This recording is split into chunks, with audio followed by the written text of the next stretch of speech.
Lá na Torre de Siloé, lembra do texto da Torre de Siloé, lá de Lucas? A Torre de Siloé cai e mata 18 galileus que estavam lá. E aí os discípulos chegam para Jesus e falam para Jesus assim: olha, que pecado que eles cometeram. Que pecado que eles cometeram. Por que aconteceu aquela calamidade lá com eles? Eles estavam dentro de um templo. Eles estavam orando. Por que é que aconteceu aquilo? O que eles fizeram de errado? E aí Jesus responde-os usando uma parábola. Que é a parábola da... Vamos ver se alguém lembra. Lembra qual que é a parábola? É a parábola da figueira. Ele diz assim, olha, certo agricultor plantou uma figueira no meio da sua vinha. E de tempo em tempo ele vinha lá procurar fruto. Chegava lá, ela estava viçosa, estava bonita, estava esplendorosa, mas não tinha fruto. Até que chegou um dia que ele decidiu cortá-la. E daí o viticultor, que não é especialista em figueira, disse, olha, dá um tempo, que eu vou cavar em volta dela, vou colocar esterco, e daqui a 1 ano o senhor volta. Se não tiver figos, aí o senhor pode cortá-la. E aí tem um sermãozinho, né? A figueira estava plantada no meio de uma vinha, que é um lugar absolutamente produtivo. O que não crescer num terreno onde se cresce uvas, não cresce, não vai produzir em lugar nenhum mais. Porque é um terreno que tem que ser extremamente cuidado, zelado, o clima tem que ser um clima certo, tudo tem que estar na dose certa. O tamanho da figueira é maior do que o tamanho da parreira, então ela tinha um sol só para ela. E ainda assim ela não produzia. Aí o que Jesus queria dizer para eles é o seguinte, olha, vocês estão preocupados com o que aconteceu com eles, querendo saber qual que era a culpa deles, vocês precisam se preocupar com vocês, porque hoje foi a Torre de Siloé que caiu. E amanhã? Aonde é que vai ser? Então, ao invés de ficar sabendo qual que é a culpa deles, vocês deviam olhar para vocês e perceber, vocês estão dando fruto? Era isso que Jesus estava dizendo para eles. Porque vocês estão num lugar privilegiado, que era o que que Jesus falava com o povo de Israel. Vocês são a figueira no meio da vinha. Tudo é favorável a vocês. Mas vocês estão produzindo? E aí o sermãozinho é assim, olha, grande privilégio implica em grande responsabilidade. Segunda coisa, negligência na produtividade é um convite à calamidade. Você negligencia a produtividade, tendo todos os privilégios do mundo, o que você está convidando sobre a sua vida? Calamidade. E era isso que Jesus estava dizendo para eles.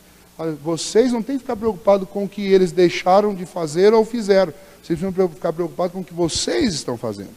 Então, sempre que você tem uma manifestação de juízo de Deus, como nós estamos vendo aqui nessas trombetas, você tem o quê? Você tem uma proclamação da misericórdia de Deus. Olha, Deus podia punir todos e acabar com todo mundo. E ainda assim ele seria totalmente justo e mereceria todo o louvor. E ele não faz isso. Ele pune um grupo para ver se o restante acorda. Ele pune a menor parte para ver se a maior parte acorda.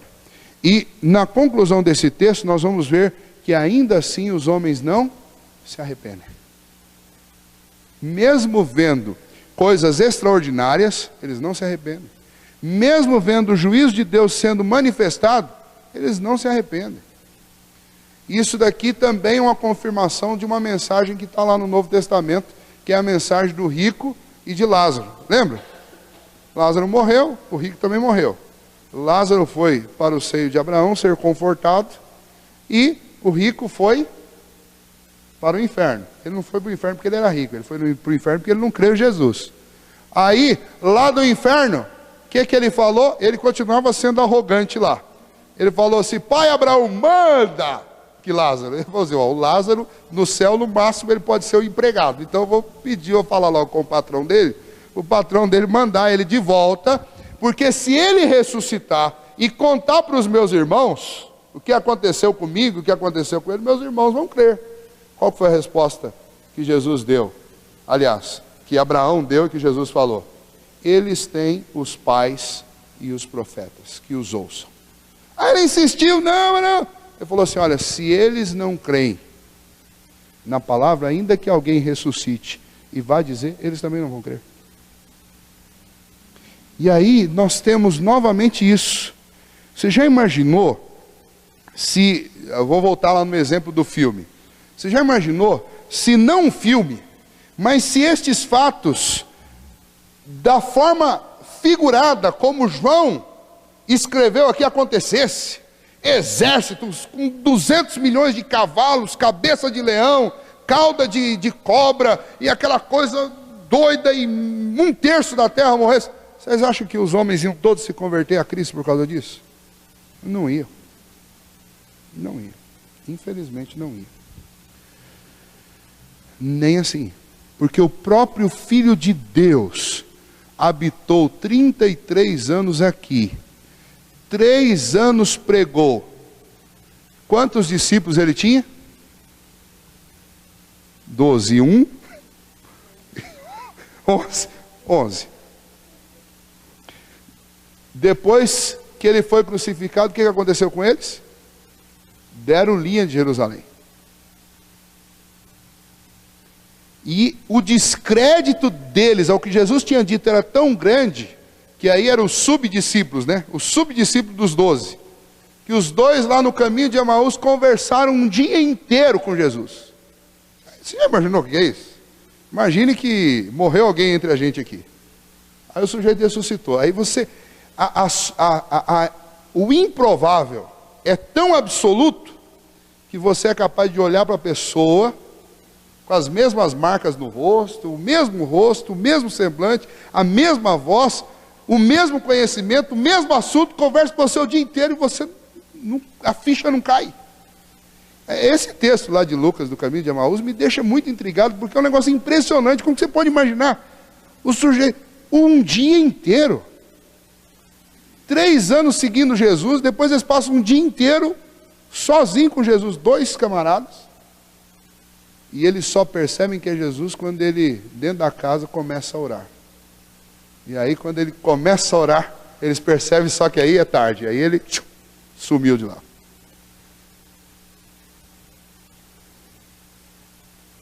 Então o descrédito da humanidade, a incredulidade do homem ímpio é tão grande, que mesmo Deus fazendo todas essas coisas, a partir do versículo 20, nós lemos que ainda assim os outros homens, os que sobreviveram, os que não foram mortos por esses flagelos, não se arrependeram, não mudaram as suas obras. Eles não deixaram a idolatria, não deixaram a adoração de demônios. Isso daqui é um ponto muito interessante. E é aqui que a gente percebe, entre outros textos, que esses textos aqui são sempre paralelos, né? São sempre paralelos. Porque lá na igreja, na carta às 7 igrejas, você tinha culto aos demônios. Aqui, nas trombetas, você está vendo aqui, adoração a demônios. Depois no capítulo 16, nós vamos encontrar o homem da iniquidade e o anticristo. Você vai encontrar os homens adorando. O homem da iniquidade é o anticristo. Então, são textos paralelos, são visões paralelas. São visões da mesma coisa, só por ângulos diferentes. Um era um alerta à igreja. O outro era a visão majestosa que João viu da sala do trono, do controle do universo. Agora, João está olhando essa mesma história do ponto de vista da manifestação de juízo de Deus sobre os homens. E qual que é a conclusão que João chega lá no final? Apesar de todo esse juízo de Deus sobre os homens, ainda assim, eles vão continuar incrédulos. Por mais dramático que isso seja, eles vão continuar incrédulos. E aí eu quero concluir isso, porque até passei do horário. Eu não vou pegar aqui dado por dado dos versículos, senão a gente não termina nunca. Então eu vou explicar a visão central, o que é, e aí vamos para frente. Mas se tiver alguma dúvida sobre algumas coisas, mas como é uma visão, um dos princípios da hermenêutica é quando você pega um texto que é uma parábola, ou quando é uma visão, nesse caso aqui, que é uma ilustração, você não tem que dar explicação para cada um dos detalhes, porque você vai acabar tendo que quando você não achar explicação para alguns, você vai ter que inventar. Então, é melhor você não dar. Então, você dá explicação para o que tem explicação, o que não tem explicação, paciência. Deixa para lá. Mas aqui é uma imagem, né? Então, essa questão da cauda, da voz de leão, de ser parte homem, parte animal, isso é só para dar força ao pensamento de João. E acredito eu, esse é um pensamento meu, agora não estou falando como um exegeta, porque eu não tenho parâmetros bíblicos para provar o que eu vou dizer para vocês. Mas acredito eu que, além das ligações, como nós vimos aqui do Eufrates, da questão do mal vem do norte, que João fala, algumas outras coisas João exagera para mostrar quão mal eles serão, e ao mesmo tempo para não deixar nenhum tipo de paralelo, porque a gente não consegue achar paralelo. Exatamente para eu entender que isso aqui é uma visão ilustrativa. Porque se eu achar algum paralelo para isso daqui, aí eu não vou encarar isso como uma ilustração. Eu vou encarar isso como uma descrição literal do que vai acontecer. Então, eu vejo que muitas vezes isso é, na minha maneira de entender esse texto, é o que eu tenho construído lá nos meus estudos. Eu quero criar esse parâmetro aí de interpretação para Apocalipse, que muitas vezes João vai usar exatamente uma coisa que seja o máximo dos absurdos, para que não haja nenhum tipo de paralelo, nem próximo, exatamente para que a gente não venha confundir a visão dele com alguma outra coisa. Ele não está sendo literal, ele está sendo ilustrativo, ele precisa demonstrar quão mal isso é de uma maneira figurada. Então ele tem que usar essas imagens todas. Mas o que eu quero, o ponto para mim aqui, para encerrar esse texto, é que grande e que maravilhosa bênção nós temos, que privilégio nós temos. Porque nem ressurreição, nem a própria presença do Filho de Deus, e nem essas calamidades convencem um homem por si só a crer em Deus. Se você está aqui nessa noite, ou se você é um desses muitos que crê em Cristo Jesus, você tem o maior de todos os tesouros. Porque crer em Cristo Jesus e na palavra de Deus é algo completamente impossível a um homem natural. A não ser que Deus convença o coração, nós não cremos. E a prova está aqui em toda a Bíblia.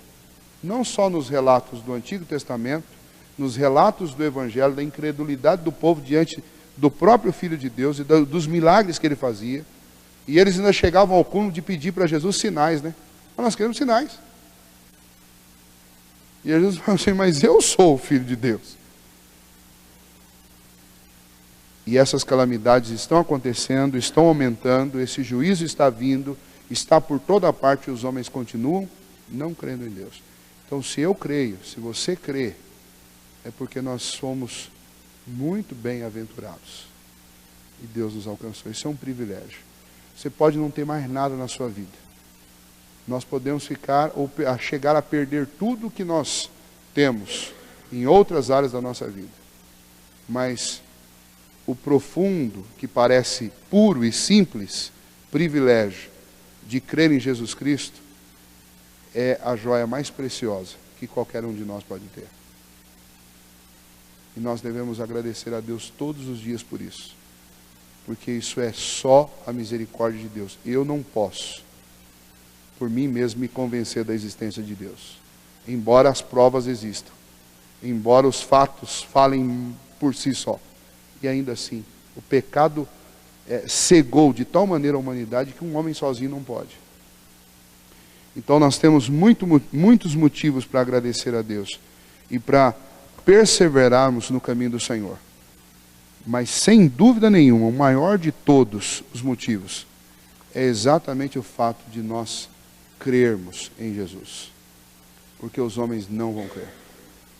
Eles vão continuar. Depois de tudo isso que João diz aqui no capítulo 9, os homens vão continuar fazendo tudo errado. É aquilo que eu falei para vocês. Por isso que não dá para aceitar aquela outra linha milenar, ou milenista, que fala de um reinado de 1000 anos de Jesus aqui.